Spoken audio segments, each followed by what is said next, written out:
Hello, good morning, everyone. Thank you for attending our latest webinar. My name is Carlos Prayón. With me is Eduardo Jorge, and Hello, good morning, everyone. we'll be with you this morning. Let's give, if you don't mind, let's give a couple of minutes to those who might be contacting or connecting at this very moment. We wouldn't want anyone to miss this, and especially because we're gonna go through the presentation pretty fast. I mean, because what we hear from you, what you're asking us is for a comprehensive Q&A Q&A section. So we'll try to go through our contact pretty fast and leave all the questions for the end. So Mhm. if there's any question that comes up regarding the presentation, just write it down on the chat version and at the or the chat section, and at the end of the presentation, we will address every single question you may have. Actually, we even did we made the presentation in order to foster your questions. Basically, what we're going to talk about today are a bit the latest news or the checklist or what needs to be done before the 29th of July deadline to be compliant with Verifactu. So again, we would like that you, you text us and you write your questions. Of course, you know that we are at your disposal in case you need anything or a question comes up after the webinar. So yeah, I think that Carlos, we are already 2 minutes Yeah, ahead of it's time. okay. So let's get started. So first of all, thank you all once again for being here. And this is the agenda we're going to go through today, both Eduardo, Jorge, and myself.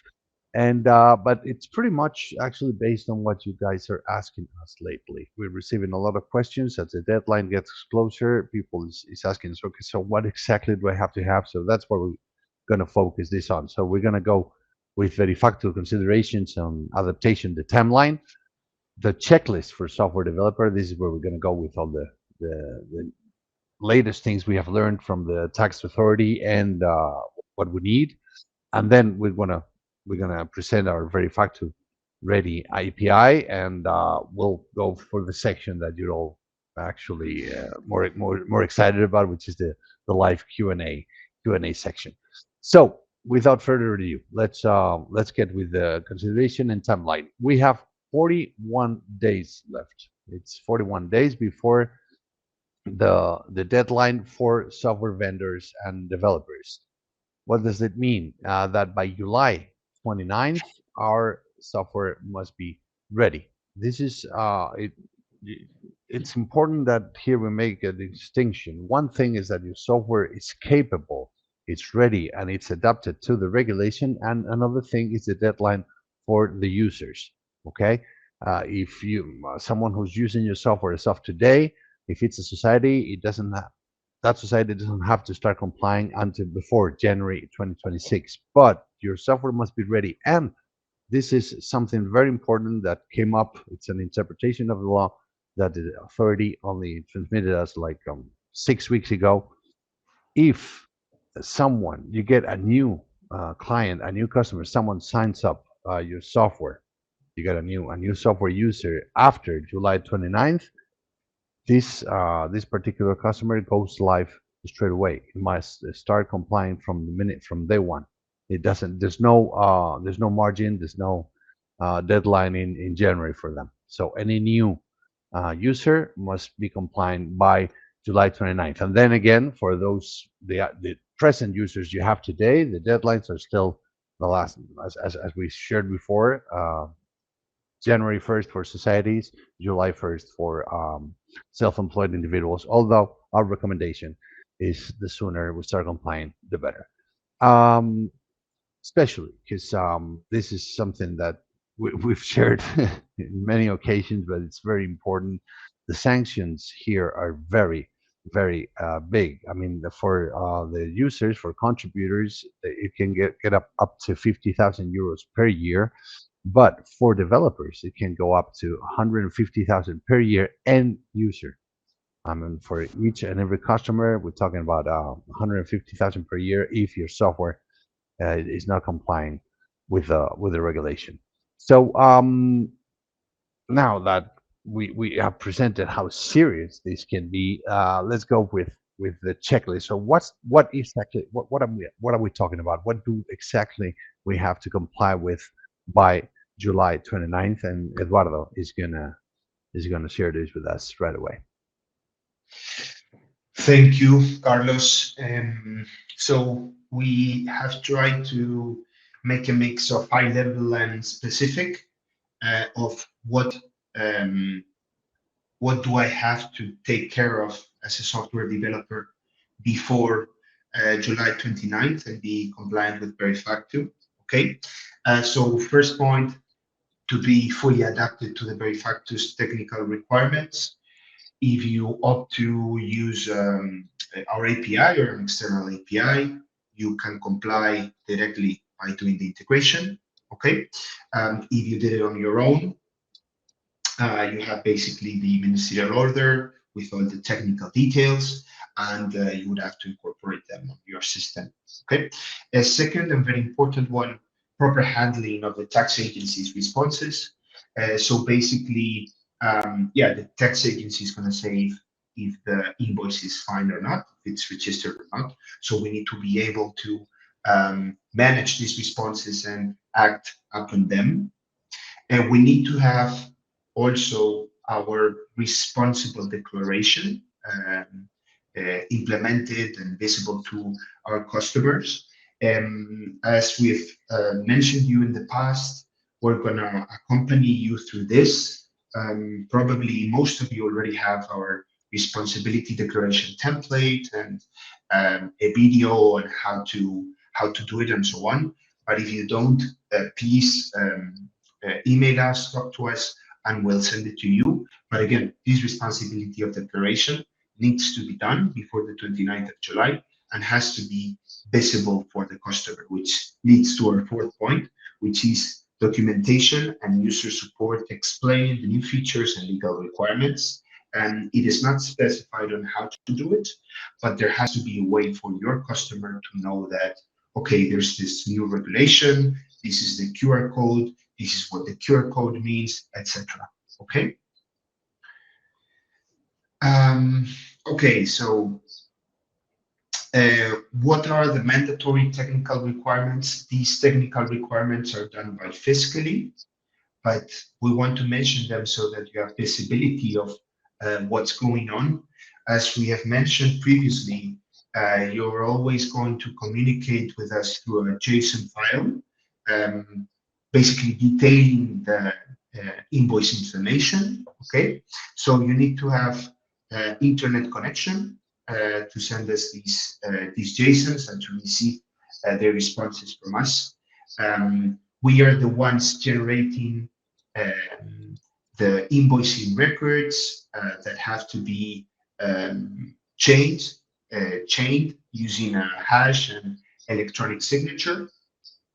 Again, this is done by us. You have to include the QR code. This QR code is provided by Fiscally, okay? And you also have to incorporate the Verifactu sign. This procedure is specified on our integration guide, so no worries about it. And then lastly, not only do we have to generate the records, but also send the records to the tax authority in the correct structure. Again, we take care of this. Basically, on your side, you need to communicate to us through a um, JSON file. We will reply to you with the URL, which will be the QR code, and we will also send you the registration status, which is basically the response from the tax agency, which is something that you need to store as well. Okay, so responsibility of the declaration of responsibility. This is basically a document stating that you comply with the Verifactu regulation. Okay. Again, in this, if you don't have it yet, again, please ask us and we'll send it to you. But basically, we have a folder with several documents. In it, we have, um, well, some examples provided by the tax agency.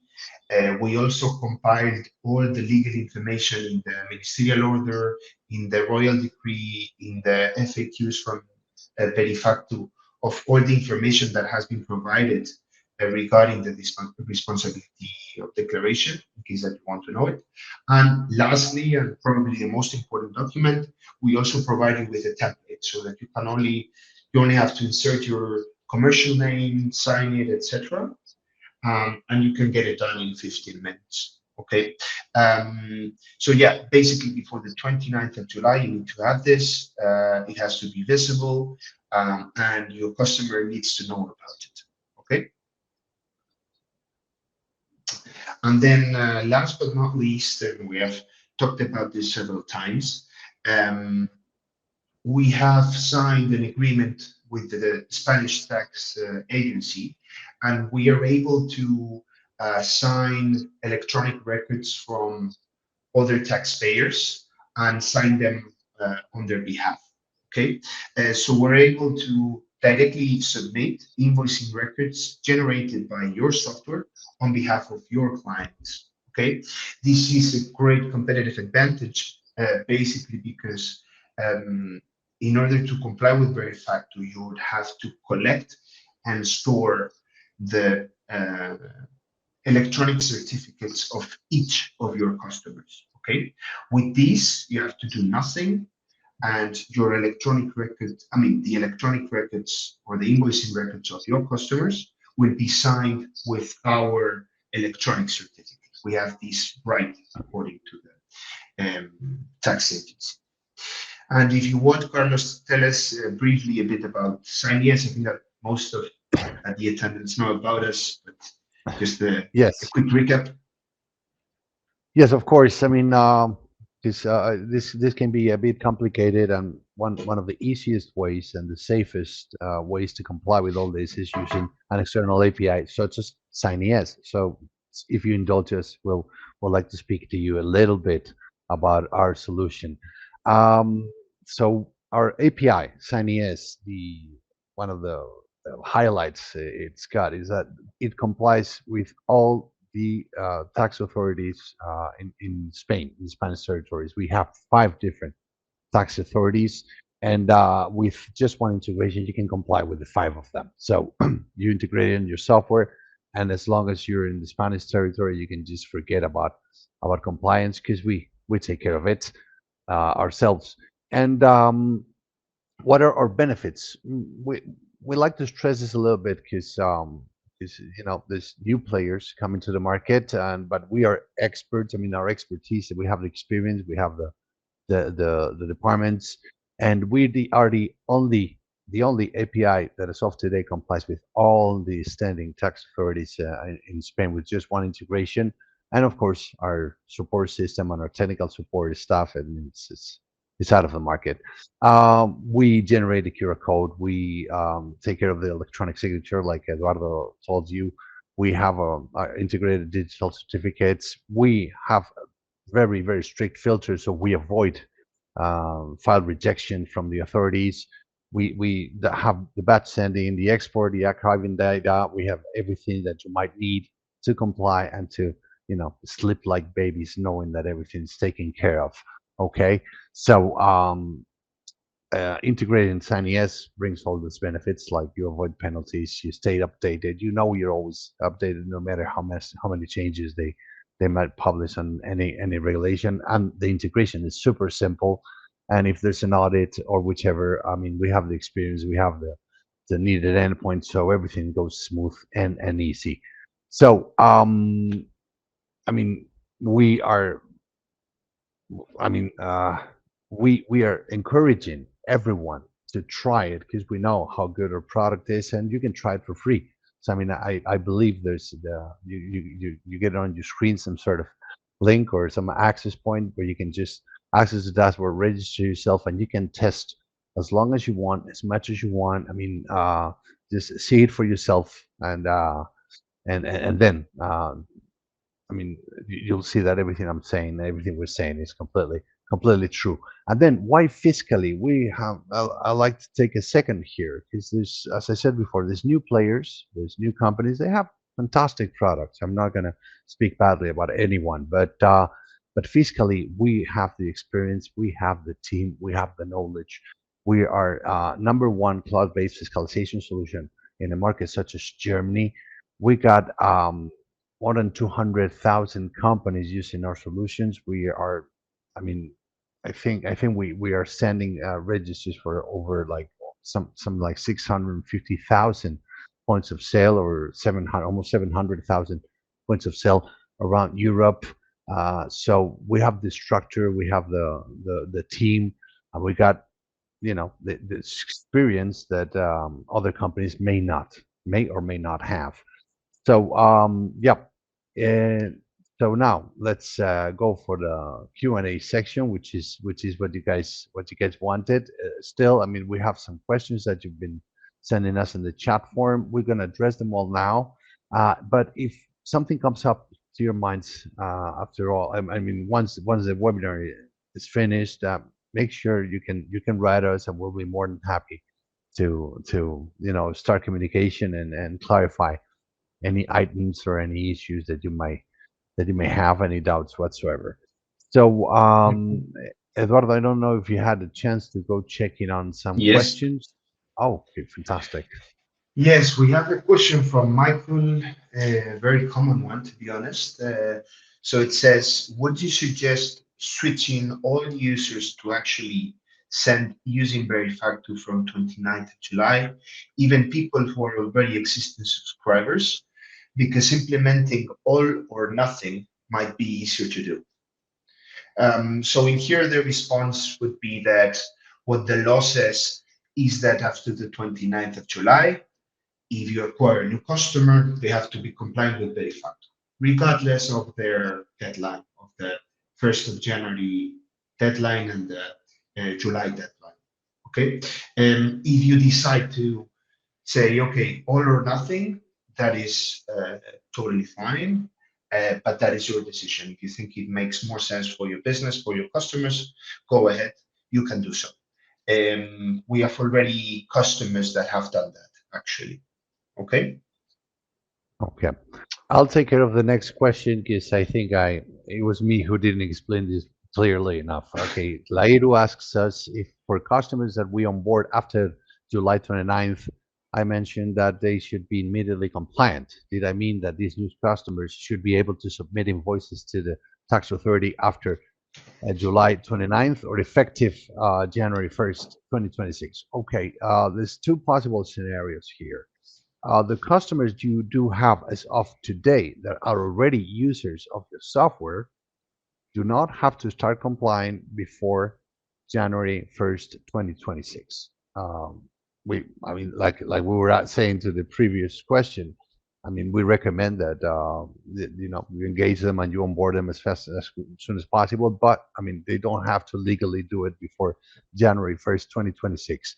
The the second scenario is any new user that you sign after July 29th, there's no adaptation period for those. I mean, once your software is adopted, which must be adopted by July 29th, if you get a new customer, that customer goes live with Verifactu, sending all their invoices right away. I mean, there's no adaptation period for that very customer. But I mean, you can you can obviously have some customers sending to Verifactu and some others who are not in production yet. I mean, Mhm. that's up to you. But those are the two different and the new item, that the new interpretation that the tax authority transmitted us. Any new customer that you sign after the deadline of July 29th, for that one, there's no adaptation period. That one goes live straight away. I hope I made it more clear this time. And Okay, so another question from Michael. Can you mhm. outline what responses from the tax agency would need handling by your software? Do all of them need handling in code, or could I have some kind of alert and handle it manually via Fiscally dashboard? It is hard for us to estimate how common these error responses would be. Okay, so Um, so first of all, during the testing process and and it depends how much time you dedicate to the testing phase, okay? But let's say that you dedicate 2 weeks to the testing process and then you put your customer in production live. So you can count that for those two testing weeks plus one more week in production, you're going to have errors. Okay. And once you fix those errors, they're usually integration errors. I would say that in 99.9% of the invoices that you're going to generate, they're properly registered. Okay. Um, Responding to your question, what responses from the tax agency would need handling by our software? There are different scenarios. It would be requires inspection, requires correction. I don't want to get too deep into what causes these responses, but an example could be that the tax ID of the complete invoice that a customer of yours registered is not correct, or that the rounding of the different items of the invoices are not correct. So there are several scenarios, and in this case, I would suggest to talk to our support team, to the product education team, and they will specify clearly what needs to be done in each case. Okay, but I would say that please do not worry because after 3, 4 weeks of again having done the integration, the testing, having some days your customers in live mode, it's going to work perfectly well. Okay, you're not going to have to Yeah. handle errors on a daily basis. I would suggest, Michael, if you haven't done it, I would suggest you would go into fiskaly.com. On the developers section, you got the integration guide, you got the documentation of the API, and there you will see it's very well documented. You will see all the potential responses you might get from the authority. But as Eduardo was saying, we during the integration we make sure we filter, so we make sure that all the registries are.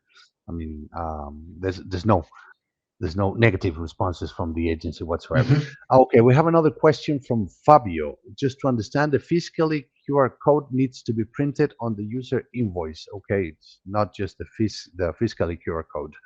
Every invoice, once you're in production with Verifactu, has to include QR code. In case you're using our API, it will be fiscally that provides you with that QR code, mhm, and not only printed. I mean, if it's a PDF file, whichever means mhm. of you use to share the invoice must include the QR code we provide you with, or you would get yourself if you don't use an external API. Okay, and there's another question from Fabio. Maybe Eduardo, you can take care of this one. Mhm. Okay, so with Verifactor, customers still need to send the fiscal declaration in the end of every quarter, or that would not be needed anymore. Yes, they would have to. Okay, so just to clarify, Fabio, the fiscal obligations that your customers have been having in the last years, they stay the same. No changes. These are extra fiscal obligations, which is basically okay. Every time I issue an invoice, a receipt, a sale, I need to send it to a tax authority. This is what's all about.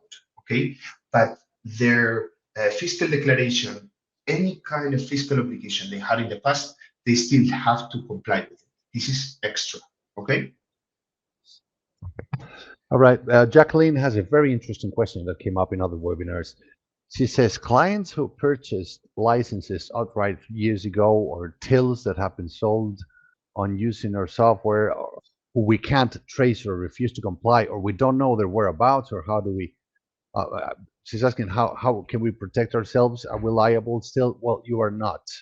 Okay, it's the contributor has the obligation to ensure that the software they use or the means they use for invoicing complies with the law. If you sold some license or some till before, even if you sell it today before July 29th, I mean, it's the customer who must ensure that the software complies with the regulation. That's fiscally approved, let's say. And for you, what you must guarantee is that once the deadline is passed, I mean after July 29th, any invoicing software that you sell or commercialize in Spain complies with the law. So with those that you Mhm, can't trace or they don't want to comply, I mean you're not liable at all. No mhm. problem there. Also, to add on this question, Jacqueline, um, so we have talked to several open source, and basically, if they have no traceability of who installed the software and so on, there's no way to contact them. Okay, so if you don't have a contact, there's nothing you can do. Either case, in the declaration of responsibility, you're gonna have written the version of your software, okay? The version that is compliant. So you're also protected from that side. If you have traceability of past customers, you have their email, some kind of contact, we strongly suggest that you contact them somehow in the form you consider most suitable. But again, if you don't have traceability, there's nothing you can do. And if they refuse to comply, there's nothing you can do. They have the obligation of complying, as Carlos has said. Okay. Okay. Quick follow up from Lahiro as well. Hello, Lahiro. How are you? Does this mean that for new customers we need to have a complete integration to Fiscally, including the sign-up flow, clearance flows, and credit note flows by 29th of July 2025? Yes, that is correct. For new customers, you need to have the full workflow integrated. Carlos, next one. Yes, this is some gray area because it say if the software supplier is based outside of Spain, for example, in Australia, if they sell a copy of their software to a Spanish-based company, it doesn't need to comply. And will the tax authority have the ability to find a company based outside of Spain? Okay, Mhm, that's I'm saying this is a gray area because if I'm a Spanish company and I go out and buy some software, some invoicing software from Australia, let's say, I mean that's something I'm doing myself. This Australian company cannot be responsible for that. But if that Australian company has, an operation in Spain, is doing publicity and is proactively and actively selling that software, then of course the tax authority will be able to prosecute the Spanish branch of that company. But I mean, once there's no infrastructure here, once there's no an actual selling operation in Spain, that's a pretty gray area. hmm. Which is kind of hard to define. Yeah. Technically, Andrew, you as the software developer, you have your distributor in Spain, but technically you as the software developer, you're the one that has to, uh, you know, you're the one liable or responsible for the integration, technically. Then we can talk for ages about, okay, how can they trace us in Australia, or how are they going to find an Australian company when perhaps you have arranged with your reseller in Spain that they pay you and they take care of. I mean, they pay you for the usage of or for being able to sell your software.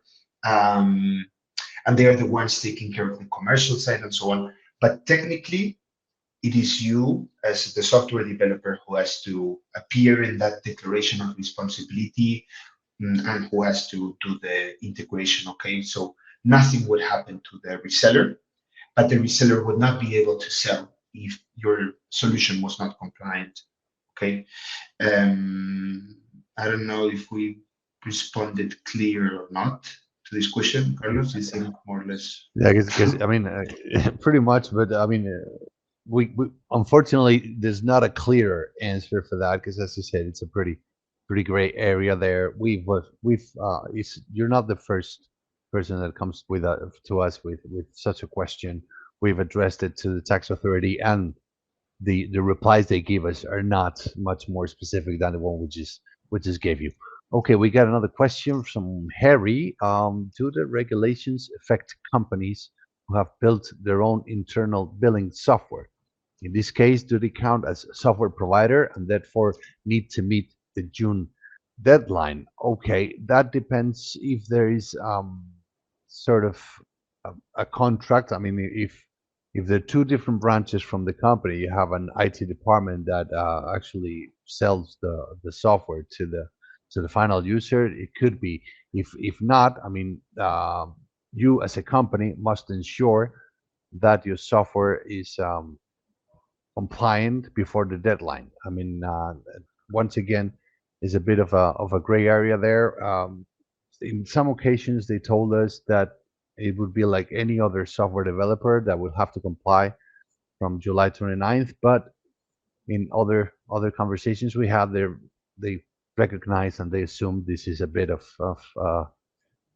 a different scenario. So there's nothing conclusive there. If I was you, I would have it ready by July 29th. I would have my responsibility declaration and just play it safe because as I said, we haven't gotten a definitive answer on this field. I don't know if Eduardo, if you in any of your conversations you got something more concrete. Hmm. Yeah, I agree with you, Carlos. Nothing to add, to be honest. There. Okay. Yeah, 'cause as I said, Yeah. we got on different exchanges, different conversations with the tax authority. We got different answers. I mean, yeah, I remember this one time with we got like a very strict answer. I remember it was during a webinar, Eduardo, and we had this Hmm. person from the tax authority, and he told us, Yes. yeah, of course they have to comply by July 29th.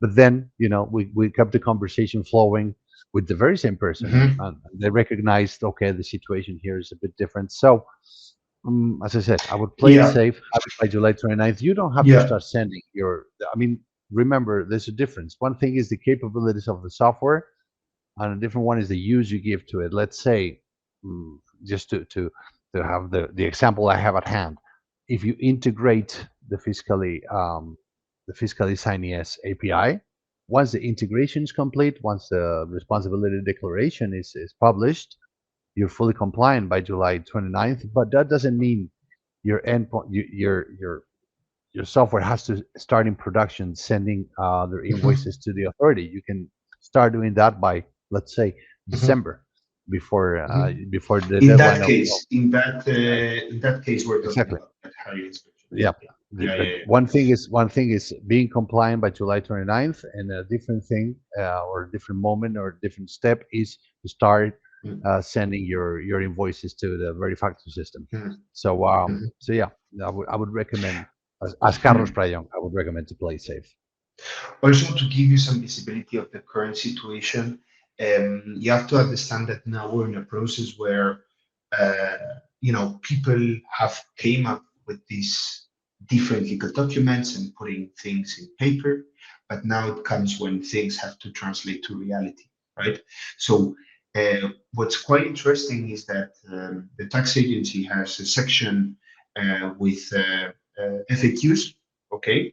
And what's funny is that sometimes they kind of make clarifications that were not implied in the legal texts, because uh, they're learning on the go.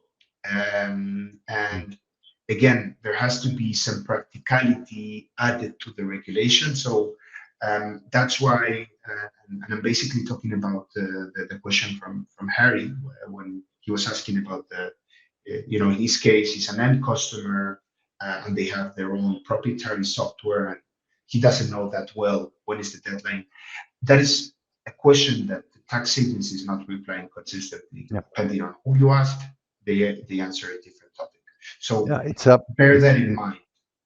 Yeah, they're up to interpretation, and it's a very it's a case like what we were talking before. How every new customer after that you sign after July 29th has to start go has to go live straight away.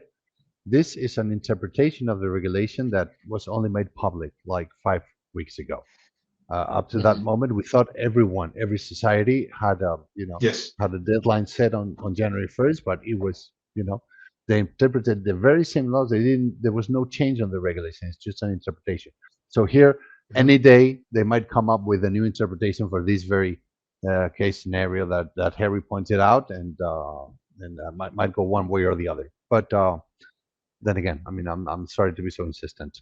Let's play safe. Because I mean, Yeah. you're gonna I have to would be also like adapted. to. So Yeah, sorry, Carlos, I interrupted. no, no, no. I was gonna say that at the end of the day, you're gonna have to adapt your software Mm. no matter what. So just do it before that deadline and just you know, Mhm. sleep like a Mhm. baby. That's that's what I would recommend. Yeah, I wanted to talk again because perhaps we're not that clear about the case from Andrew. Um, and basically, just to remind all the attendants, this is a software vendor. He gave us an example located or based in Australia that has a reseller in Spain, and he was asking if if this Australian software vendor has to comply with the law and if the tax agency has the ability to find a company based outside Spain. Um, and I wanted to clarify again that if you produce the software, you have to comply, regardless of if you're in Thailand, if you are in Moscow, whatever, you have to comply with it. Okay, it's not the responsibility of the reseller; it's the responsibility of the software vendor. If we look at the practical side and responding to your question of is the tax agency or does the tax agency have the ability to find a company based in Australia? We will see. We don't know. That's the truth. We don't know. Probably it's going to be more difficult to find a company that is very far away rather than in Spain. We don't know. In our opinion, what you should do, following your example, you have your reseller in Spain. If you don't comply, your reseller is not gonna be able to sell in Spain. Okay, so just integrate however you think it's best and fits best your needs. Um, but just do it because if not, you're not gonna be able to sell your brand in the Spanish territory. Okay. And I think that's it, Carlos. You have there any more Yeah, I questions? think.